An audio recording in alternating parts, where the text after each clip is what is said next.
ವಿದ್ಯುತ್ ಖಾಸಗೀಕರಣಕ್ಕೆ ಸೆಸ್ಕಾಂ ನೌಕರರ ವಿರೋಧ. ಅರಕಲಗೂಡಿನಲ್ಲಿ ಸೆಸ್ಕಾಂ ನೌಕರರ ಪ್ರತಿಭಟನೆ. ಟಾಟಾ ಕಂಪನಿಗೆ ವಿದ್ಯುತ್ ವಿತರಣೆ ನೀಡದಂತೆ ಆಗ್ರಹ. ಈ ವೇಳೆ ಪ್ರಭಾರಿ ಸಹಾಯಕ ಕಾರ್ಯಪಾಲಕ ಅಭಿಯಂತರ ಚಿದಂಬರ ಮಾತನಾಡಿ, ವಿದ್ಯುತ್ ವಿತರಣಾ ವಲಯ ಖಾಸಗೀಕರಣಗೊಂಡಲ್ಲಿ ಜನಸಾಮಾನ್ಯರು, ಬಡವರು, ರೈತರು ಹಾಗೂ ಇಲಾಖೆ ನೌಕರರಿಗೆ ತೀವ್ರ ತೊಂದರೆಯಾಗಲಿದೆ. ವಿದ್ಯುತ್ ನಿಗಮ ಸೇವಾ ಮನೋಭಾವನೆಯಿಂದ ಕಾರ್ಯನಿರ್ವಹಿಸುತ್ತಿದ್ದು ಉತ್ತಮ ಸೇವೆ ನೀಡುತ್ತಿದೆ. ಸಾಕಷ್ಟು ಪ್ರಮಾಣದಲ್ಲಿ ವಿದ್ಯುತ್ ಶುಲ್ಕ ಬಾಕಿ ಇದ್ದರೂ ವಿದ್ಯುತ್ ಸರಬರಾಜು ಕಡಿತಗೊಳಿಸಿಲ್ಲ. ಲಾಭವನ್ನೇ ಗುರಿಯಾಗಿಸಿಕೊಳ್ಳುವ ಖಾಸಗಿ ವಲಯ ಏನೇ ಸೌಲಭ್ಯ ನೀಡಿದರೂ ದುಬಾರಿ ಶುಲ್ಕ ವಿಧಿಸುವುದರಿಂದ ಜನಸಾಮಾನ್ಯರಿಗೆ ಆರ್ಥಿಕವಾಗಿ ತೀವ್ರ ತೊಂದರೆಯಾಗಲಿದೆ.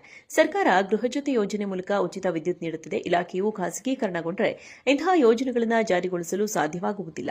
ಕಾಯ್ದೆ ತಿದ್ದುಪಡಿ ಪ್ರಸ್ತಾವನೆಯನ್ನು ಕೈಬಿಡಬೇಕು. ಯಾವುದೇ ಕಾರಣಕ್ಕೂ ಖಾಸಗೀಕರಣಕ್ಕೆ ಅವಕಾಶ ನೀಡುವುದಿಲ್ಲ ಎಂದು ಎಚ್ಚರಿಸಿದರು. ಪ್ರತಿಭಟನೆಯಲ್ಲಿ ಎಇಗಳಾದ ಖುಷ್ವಂತ್, ಎಇ ಗಿರೀಶ್, ವಿನೋದ್, ರಘುವೀರ್ ಸೇರಿದಂತೆ ಅರಕಲಗೂಡು ನೌಕರರ ಸಂಘದ ಪದಾಧಿಕಾರಿಗಳು ಹಾಗೂ ರಾಮನಾಥಪುರ ಸಬ್ ಡಿವಿಷನ್ನ ಎಲ್ಲ ನೌಕರರು ಭಾಗವಹಿಸಿದ್ದರು. ಹೋಗಿ 3 ದಿನಗಳಲ್ಲಿ ಅವ್ರ ಕೈಲಿ ಆಗೋದಿಲ್ಲ ಅಂತ ಬಿಟ್ಟೋದಂತದನ್ನ ನಾವು 3 ದಿನದಲ್ಲಿ ಸರಿ ಮಾಡಿ ಸಪ್ಲೈನ ಕೊಡಿ. ಅಂದ್ರೆ ಸಾವಿರಾರು ಕಂಬಗಳು ಬಿದ್ದಾವಿದ್ದು, ಅಷ್ಟು ಕಂಬಗಳನ್ನ ಇಲ್ಲಿಂದ ಅಲ್ಲಿಗೆ ಹೋಗಿ ಅವನ್ನೆಲ್ಲಾ ನೆಟ್ವರ್ಕ್ ಅನ್ನ ಸರಿ ಮಾಡಿ ನಾವು 3 ದಿನದಲ್ಲಿ ಕರೆಂಟ್ ಕೊಟ್ಬಿಟ್ಟು ಬಂದು ಅಂದ್ರೆ ನಮ್ಮ ಅಗಾಧವಾದ ಅನುಭವ ಎಂತದ್ದು ಅನ್ನೋದನ್ನ ನೀವು ಚಿಂತನೆ ಮಾಡಬೇಕು. ಈ ಅನುಭವದಲ್ಲಿ ಈ ಕೆಲಸಗಳನ್ನ ಮಾಡಿರುವಂತದ್ದು ನಮ್ಮ ಸರ್ಕಾರಕ್ಕೂ ಕೆಲವು ಮಟ್ಟದಲ್ಲಿ ಮುಟ್ಟಬೇಕಾಗ್ತದೆ.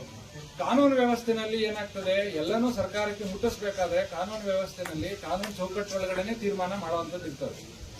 ಈಗ open access system electricity act 2003 ಪ್ರಕಾರ ಭಾರತೀಯ ಪ್ರತಿಯೊಬ್ಬ ಪ್ರಜೆ, ಯಾವುದೇ ಪ್ರಜೆ ಆಗಿರ್ಲಿ, ಅವನು ಕರೆಂಟ್ ಉತ್ಪಾದನೆ ಮಾಡೋದಕ್ಕಾಗ್ಲಿ ವಿತರಣೆ ಮಾಡ್ಲಿಕ್ಕಾಗ್ಲಿ ಹಕ್ಕುದಾರನಾಗಿದ್ದ. ಹಾಗಾಗಿ ಏನ್ ಮಾಡಿದ್ದೇನೆ, ಆ ಕೋಟಾದ ಅಡಿಯಲ್ಲಿ ಕಾನೂನಲ್ಲಿ ಅವಕಾಶ ಇರೋದ್ರಿಂದ ಕೆಎಆರ್ಸಿ ನಲ್ಲಿ ಬಂದು ಟಾಟಾ ಪವರ್ಸ್ ಅವರು ಇವತ್ತು ಬಂದು ಅಪ್ಲಿಕೇಶನ್ ಅನ್ನು ಹಾಕೊಂಡಿದ್ದಾರೆ. ಅದಕ್ಕೆ ಕೆಎಆರ್ಸಿ ಅವರು ಏನ್ ಮಾಡಿದ್ದಾರೆ, ಇದಕ್ಕೇನಾದ್ರೂ ವಿರೋಧ ವ್ಯಕ್ತಪಡಿಸೋರಿದ್ರೆ ಈ ತಿಂಗಳು 23ನೇ ತಾರೀಕು ಒಳಗಡೆ ಕರ್ನಾಟಕದ ಜನರಿಗೆ ವಿರೋಧ ವ್ಯಕ್ತಪಡಿಸೋಕೆ ಅವಕಾಶಗಳನ್ನ ಕೊಟ್ಟಿದ್ದಾರೆ. ಈ ಕರ್ನಾಟಕದ ಜನದಲ್ಲಿ ಏನು ಜನಸಮೂಹ ಇದೆ, ಇನ್ನು ನೀವು ಏನಾಗಬೇಕು, ನಾಟ್ ಓನ್ಲಿ ನೀವು ಇಲ್ಲಿ ಎಂಪ್ಲಾಯೀಸ್ ತರ ಚಿಂತನೆ ಮಾಡೋದ್ರ ಜೊತೆಗೆ ನಾವು ಇಲ್ಲಿ ಒಬ್ಬ ಪ್ರಜೆ. ಇಲ್ಲಿಗೆ ಖಾಸಗೀಕರಣ ಅನ್ನೋದು ಬಂದ್ರೆ ಏನೆಲ್ಲ ಪರಿಣಾಮಗಳು ನನ್ನ ಸುತ್ತಮುತ್ತ ಪರಿಸರದಲ್ಲಿ ಬೀರ್ತದೆ ಅನ್ನೋದನ್ನ ನೀವು ಚಿಂತನೆ ನಡೆಸಬೇಕಾಗ್ತದೆ. ಅದು ಜನಗಳಿಗೆ ಅವೇರ್ನೆಸ್ ಇಲ್ಲದೆ ಇರೋದ್ರಿಂದ ನೀವು ಮೊದಲನೇ ಕೆಲಸ ನಿಮ್ದು ಏನಂದ್ರೆ ಅವರಿಗೆ ಅವೇರ್ನೆಸ್ ಅನ್ನ ಕೊಡಬೇಕು. ಖಾಸಗೀಕರಣ ಆದಂತ ಸಂದರ್ಭದಲ್ಲಿ ಇದೇ ರೀತಿ ಛತ್ತೀಸ್ಗಢದಲ್ಲೂ ಮಾಡಿದ್ರು, ಅಲ್ಲೆಲ್ಲ ಮಾಡಿ ಈ ತರ ಸಮಸ್ಯೆಗಳಾದಂತ ಸಂದರ್ಭದಲ್ಲಿ ಅವರು ಮಾಡಕ್ಕೆ ಅದನ್ನ ಕೈ ಬಿಟ್ಟು ಹೊರಟೋದಂತ ಸಂದರ್ಭದಲ್ಲಿ ನಮ್ಮ ಇಲ್ಲಿಂದ ಕರ್ನಾಟಕದಿಂದ ಹೋಗಿ ಅಲ್ಲಿ ಸರಿದೂಗಿಸ್ಕೊಂಡು ಬಂದಿದ್ದೀವಿ. ಈ ತರದಲ್ಲಿ ಅವರು ಎಲ್ಲದಕ್ಕೂ ಸ್ಪಂದಿಸಲಿಕ್ಕೆ ಆಗಲ್ಲ. ಅವರು ನಮ್ಮ ನೆಟ್ವರ್ಕ್ ಈಗೇನ್ ನೆಟ್ವರ್ಕ್ ಇದೆಯೋ ಆ ನೆಟ್ವರ್ಕ್ ಬಳಸ್ಕೊಂಡೇ ನಿಮಗೆ ಕೊಡುವಂಥದ್ದು. ಅವ್ರು ಬಂದು ಮೇಜರ್ ಇನ್ಸ್ಟಾಲೇಷನ್ ದೊಡ್ಡ ಪ್ರಮಾಣದಲ್ಲಿ ನಾವೇ ಕ್ರಾಸ್ ಸಬ್ಸಿಡಿ ಲೆಕ್ಕದಲ್ಲಿ 11 ರೂಪಾಯಿನವರು, 9 ರೂಪಾಯಿನವರು, 4 ರೂಪಾಯಿನವರು, 5 ರೂಪಾಯಿನವರು ಎಲ್ಲರನ್ನೂ ಸಮಾನ ದೃಷ್ಟಿಯಲ್ಲಿ ನೋಡ್ತಾ ಇದ್ರು. ಅವ್ರು ಆ ರೀತಿ ಬಿಸ್ನೆಸ್ ಓರಿಯೆಂಟೆಡ್ ಕಂಪನಿಗಳಲ್ಲಿ ಆ ಸಮಾನ ದೃಷ್ಟಿ ಬರಲ್ಲ. ಏನಾದ್ರೂ ಹೈಯರ್ ರೇಂಜ್ ಅಲ್ಲಿ ಏನ್ ಟ್ಯಾರಿಫ್ ಇದೆ ಅವ್ರು ಮಾತ್ರ ಫಿಕ್ಸ್ ಮಾಡ್ಕೊಂತಾರೆ.